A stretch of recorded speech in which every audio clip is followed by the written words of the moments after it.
What is up, everyone? Welcome to Just Offside, the weekly MLS show where we take your comments and talk about them. My name's Alan. My name is Louis. And we are in our second episode now of the MLS Playoff weekend, a weekend full of action, some really great games. We're going to jump right into it after we read these comments. RiloMan17 says, not crazy picking the Timbers. Under the radar is where we thrive. Just look at our 2015 Cup run. Most people didn't even have us getting out of the knockout stage and we ended up taking home the damn trophy. Damn right, dude. You're right. I'm with you.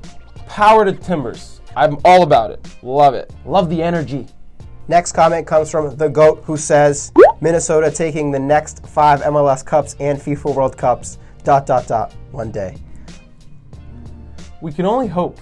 LOL, the GOAT. That's good. I mean, I'd like to see Minnesota be thriving in the MLS, and I'm not sure what you guys need to necessarily get there. But well, I'll tell you this, Allianz Field looks spectacular. That stadium is going to be an absolute beauty for you guys next season. So who knows, maybe it'll have a similar effect to what, Audi Field did for DC.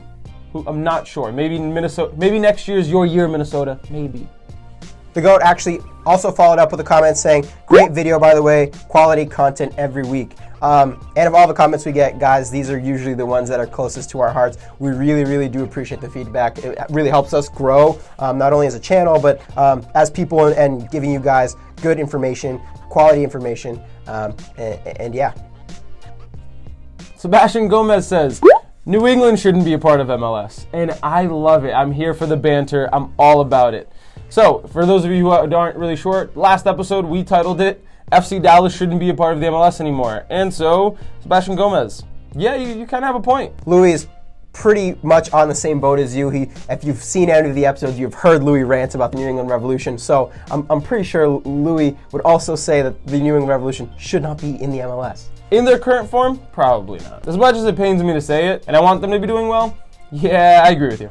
Sebastian Gomez also said, when they started chanting puto, I thought it was On one hand, I thought it was childish of them to do so and nothing too fancy, but on the other hand, I thought it wasn't necessary and didn't add to the game. I know MLS has a strict code of conduct that states that fans who behave in that manner will be told to leave and fined for their actions. I understand the chant is a part of soccer in Latin America, but the word does mean different things to different people.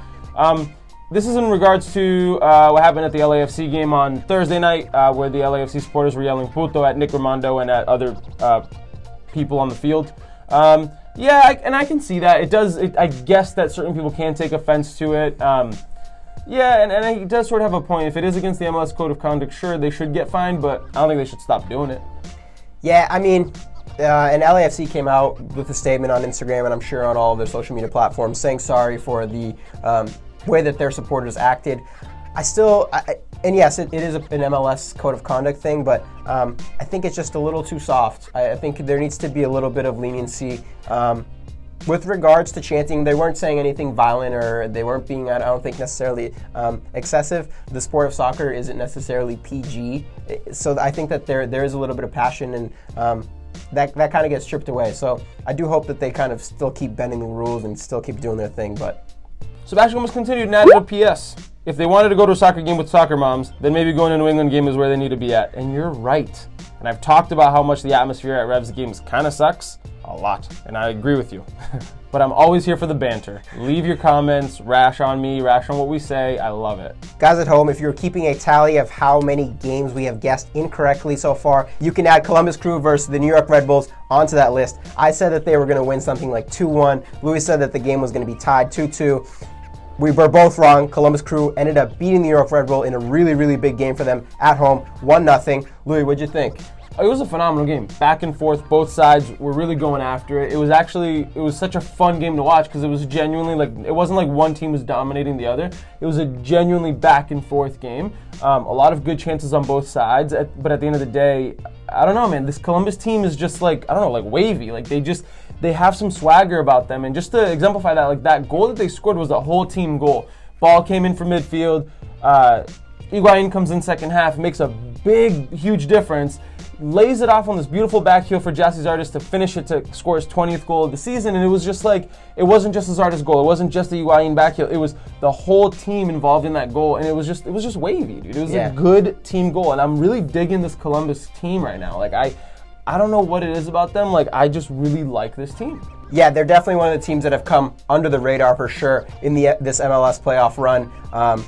But we've talked about them. They've proven in big matches that they can produce. Zardes is a big game guy. It seems like whenever they really need him, he's there for them. He scores in big games. He's assists in big games. And they have key players like Higuain and others that provide when needed. And to talk about players that really impact for them, Zach Steffen came up huge again towards the end of the game to deny Bradley Wright Phillips that header. He was all over the place. At one point, I thought he looked like Manuel Neuer out there. He came out of his box, he slid tackled, got the ball out like as a sweeper keeper, and man, Zach Steffen is having the playoff run of his life. 2 games in a row, 2 heroic performances. So Zach Steffen, again, just killing it. Absolutely killing it. Yeah, and going into the playoffs, when you have so many players kind of hitting that right note in the playoffs, that's super important because that can lead you to a championship. It seems like this Columbus team has all the right pieces in place. Who knows how much further they'll take it? The Red Bull maybe should have done a little bit more to try and break down Columbus, so I don't want to fault them too much because it was a good game and they were making chances. So we'll see what happens in the return leg in New York on Sunday.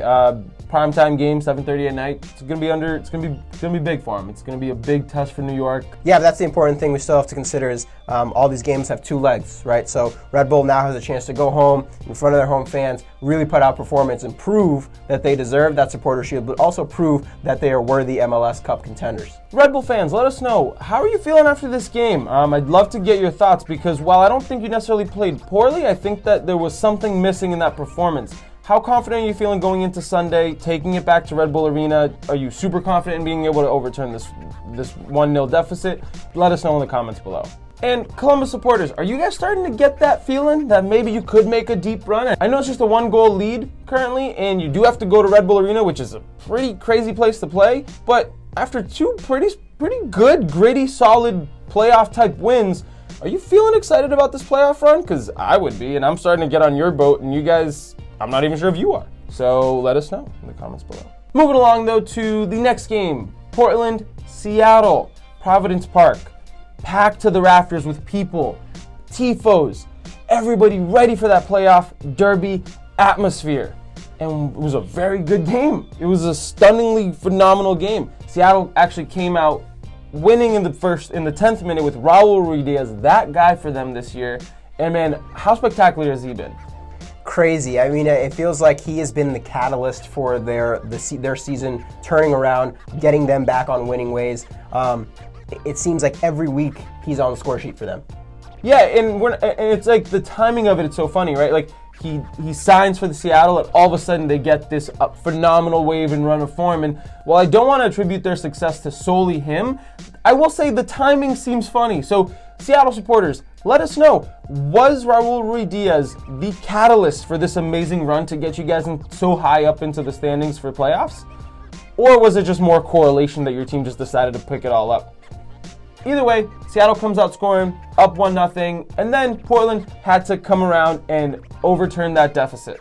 Yeah, Portland did really well to not get rattled by that opening Seattle goal. I mean, I want to say first 15 minutes was all Seattle. Seattle was really putting the pressure on. I was thinking, wow, Seattle's really going to run away with this, especially after the goal. But Portland, man, they kept their cool, they kept their calm. They were showing that kind of championship caliber play. And came back and proved myself wrong because I thought they were gonna actually end up losing this game, but proved myself wrong. Really put out a world-class performance out there. Telling you, man, Portland's got it. They just got it. That Jeremy Abobasi chip goal, beautiful play to lead up to it, but just like an exquisite finish to put it over Seattle's keeper. It was like inch perfect, just over his fingertips to chip him and get it in there. So game's tied 1-1, and then you have Diego Valeri picking up the ball, making a run towards the box. Unfortunately, the ball, he gets tackled out from under him, but it falls to Sebastian Blanco, and he rifles home the winner for Portland. And it was just so clinical for Blanco to come over and score that goal. And I mean, yeah, was it the prettiest goal? No. But does it matter? Not at all. Yeah. It's still a 2-1 win. It's still a second goal. It gave Portland that gritty win. Yeah, right man at the right time. Sometimes that's all you really need to be. And it's a great win for Portland. I mean, obviously it's a rivalry game, and now they're going to have to go away from home, and we're going to have to see how Seattle reacts to it. But for Portland, I think I'd be feeling really good coming into this next game. Especially with not just the scoreline, but how they played and how they reacted and how the whole team kind of seemed to pick it up after that goal and really come out and be like, no, we're at home. This is Providence Park. Like, we're not going to disappoint these fans. And they came out and won it. So, but bad news for Seattle. They actually are going to potentially be without their key man, Chad Marshall, in defense, who had to come off the field. And they're also going to be without Christian Roldan. It's a terrible news for Seattle, especially now that they were, it was looking kind of good for them. Yeah, 2-1. It's not the worst scoreline to be facing if you're Seattle, especially going back home and having the support of your fans on Thursday. But without Christian Roldan and without Chad Marshall, I don't know if Seattle's going to be able to overturn this. Yeah, well, this is where we see if teams are really championship caliber, right? Sometimes, in every kind of historic run, bad things happen. You have to be able to overcome them. We're going to have to see how the Seattle team reacts. There's a lot of things working against them. I think that they were in a worse position in the season where they really kind of had no hope of making the playoff, and they were able to overcome that. So I think that they'll be kind of cool. They'll be calm. But you never know. Come playoff match, it's a rivalry game, how their heads are going to be coming into the game. So, audience, let us know, are these injuries going to derail Seattle's chances against Portland? Comment below. And if you're pulling for the Timbers like I am, what would a win over Seattle mean for this playoff run? Would a win over rival Seattle really push Portland Timbers towards a true MLS Cup run? How much more confident would you feel being able to beat your biggest rivals and being able to just take it and keep going? Let us know in the comments below. And now let's talk New York City FC versus Atlanta United, a game that the both of us actually had Atlanta winning. They did end up winning 1-0, but I think it was by a smaller margin than I expected. I was expecting a little bit more goals. This kind of falls on the thread of them not being totally on point with how they've been throughout the season, but they got that win. It's an important win. They had a really wonky goal overturned in the beginning of the game, and yeah, it was just a crazy game overall. That goal, that VAR overturning that goal makes zero sense. First of all, Lorenowicz doesn't even touch the ball. He moves out of the way. He's not involved in the play. He has nothing to do with the play at all. He doesn't affect the goal. He doesn't affect the play. He gets out of the way, yet they're still calling him offsides. It makes no sense to me. And I don't get it, and it seems like even with VAR, you should be able to look at that and go, okay, he didn't influence the play. He actually got out of the way for the keeper to be able to potentially make that move. How are they saying that he interfered with the goalkeeper? It makes no sense to me, and I just won't get it. And VAR isn't supposed to be this difficult. Come on. You get to sit there and watch a video and replay it several times to get it. I just don't understand where that call came from. It makes no sense to me. Yeah, and what's crazy is that there's a whole team that reviews the VAR, right? It's not just the ref that's on the pitch. He's got a whole squad up in the booths that are watching this, replaying it, whereas we watched the replay once and we were like, yeah, that should have just stayed the same. So I'm not exactly sure what they're seeing in this VAR review booth, but as a system that's supposed to be helping make the right decisions correctly, it's really, really annoying when those things don't happen. Right, and that's what frustrates me because I was very much anti-VAR, but then the World Cup convinced me that it was pretty good as long as it's used well. But then in this case where it's a playoff game, it's in high-intensity atmosphere, it matters so much, but you're still going to make that call? I don't get it. I don't understand his interpretation of what interfering with the goalkeeper is, especially if he got out of the way. Yeah, overall, it didn't affect the win for Atlanta because they got the win, but it did affect that away goal result, right? If they had gotten 2 away goals, that's pretty big for Atlanta, and we'll see if that actually has any impact come the next game. Yeah, because, like you said, if they could have added to their margin of victory, it would have helped going back home for next week, and it would have given them a bigger cushion. But at the same time, a 1-0 win over New York City in New York is a pretty good result. And the goal they did score, Remedi was in the right place at the right time, but what's even more impressive to me about that goal was the ball came in from across, Joseph Martinez picks it out of the air on a volley. It's a great shot by him, but it was also a very good save by Johnson. Unfortunately, it gets parried right into Remedi's feet, scores. And just talk about perfect timing for your first goal for your club in the playoffs. And yeah, it was a sweaty goal, but it went in, it doesn't matter, it counts. Yeah, he'll still be getting the high fives and the cheers in the locker room. His teammates are super happy with him, so I'm sure he doesn't care as long as he put it in the back of the net, which he did. So good for you. Kudos to you. But also, so happy to see our boy Greg Garza back on the field after a season where he's been struggling with injury and hasn't really been on the field for Atlanta all that much. So happy to see our boy back on the field, playing pretty well, sending in some good crosses for a few decent chances for Atlanta, and just very happy for him. Very happy to have him being able to be back on the team sheet for Atlanta. It just makes us so happy. Yeah, guys, and we say our boy because we actually had Greg Garza on our Culture FC podcast. We interviewed him and kind of got some insight into his life growing up as a footballer throughout the world. So if you guys would like to hear that, go into the description box below, click the link, it'll be there. It's a really, really awesome listen. But despite being an ugly win for Atlanta, a win is still a win, and they get the advantage going back home in front of those 70,000 absurdly insane Atlanta United supporters next weekend. So Atlanta also being the only team in this first round of games to have won an away game. So as much as we were kind of knocking them for not playing super well and not being up to their standards, they're still kind of setting a precedent, playing well away from home, which is always hard, especially in a playoff match. New York City supporters, let us know what needs to change going into this Atlanta game on the weekend. Like, how confident are you going to face 70,000 people in that cauldron of a stadium?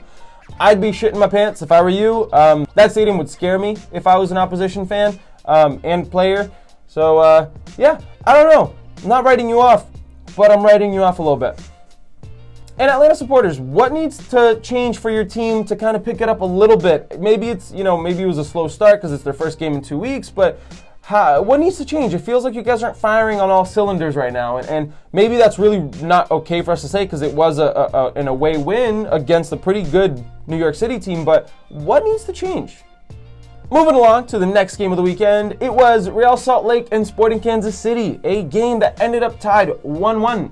I would like to apologize. As I said on Friday on my prediction about this game is that RSL would park the bus. They did not, in fact, park the bus. They actually took the game to Kansas City, and they I think at one point they had like 70% possession, and it was a pretty overall good performance from both sides. It was a very even matchup, and it was just good and fun to see. It seemed like Rio Tinto Stadium was actually very, very full, which is always good. Looked like a very good playoff atmosphere. It seemed like RSL was really playing some of that attacking football we saw from them when they had that like 2 to 3 week stretch where they were scoring 6+ goals per game. They didn't park the bus. They really came out aggressive. They wanted to score goals. They wanted to show their home fans that they were up for it, which they did. I think the scoreline was pretty fair overall in the balance of the game, but RSL did have a lot of chances where they could have had 2 or 3 more goals. Right, and it was such a good response from them seeing how not necessarily poorly they played against LAFC, but LAFC dominated them last week, and it was actually a very good performance from RSL to kind of come out and be like, you know what? Yeah, we kind of parked the bus last week, but we are going to take the game to Sporting Kansas City, and take the game they did. That Albert Rusnak goal was just phenomenal. Like, it was so well worked. Albert Rusnak grabs the ball, passes the ball to Krylak. Krylak heads it back to him, and just one-time finish, and it was just phenomenal team play again from the two kind of main guys for RSL. It was great to see them link up. Yeah, this RSL team has been scoring a lot of volleys, which has me suspecting that they're doing a lot of extra work in practice on these volleys because, man, they're really hitting them smooth. It's crazy to see. Yeah, these guys, great finishers over there. But not to be outdone, Sporting Kansas City respond within a short amount of time of RSL's goal with another phenomenal finish as well. Picks it out, comes across the goalkeeper, and hits the bottom corner of the net. It was really good as well. So, yeah, kind of game was tied 1-1, but at least we got entertaining, fun 2 goals out of it. But Sporting Kansas City supporters, let us know, are you happy with this 1-1 draw away from home? Seems like a really, you get your away goal and it's a good result overall, I guess. How are you feeling about it? Should your team have done more? Yeah, I'm on the team that if you get an away result that's a tie or even a 2-1 loss, I'm always super comfortable in my team being able to overcome that regardless of the situation. Especially with that away goal, it makes a big difference. But RSL supporters, should your team have taken more advantage of the possession you had at home? How confident are you going into Sporting Kansas City Stadium, which is usually pretty bumping? How are you feeling about this game on the weekend? Let us know. But all right, Al, now to the fun bit of this show. We're going to go through and do our rapid fire predictions for the second leg of action. Take a second. Let's get our thoughts going. And ready, steady, spaghetti. Go. Portland Timbers, Seattle. Seattle 1-0. Nah, my Timbers that I'm backing this year. It's gonna be I think the injuries are gonna hurt Seattle. 3-1 to the Timbers.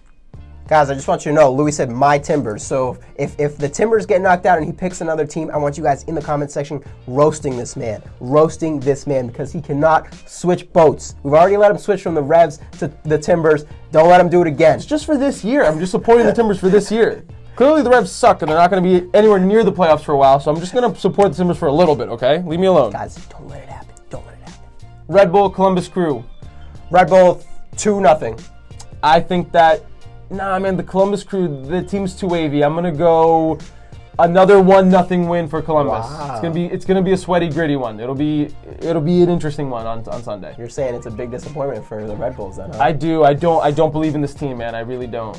Atlanta United, New York City. Atlanta United, comfortable 2-0 win. Dude, Atlanta United at home in front of 70,000 people, yeah. I'm going to agree with you, 2-0 win Atlanta. This New York City team, yeah, it's great, but as we've seen, those Atlanta dudes are nuts in that stadium. And if there's one team that's really been unconvincing over the second half of the season, it's been New York City FC. Yeah. So I really don't think they have anything in them to pull out a victory here. And then finally, RSL, Sporting Kansas City. RSL, 2-0. I think their team is very good. I think that they're going to find that missing piece and kind of shut up Kansas City at home.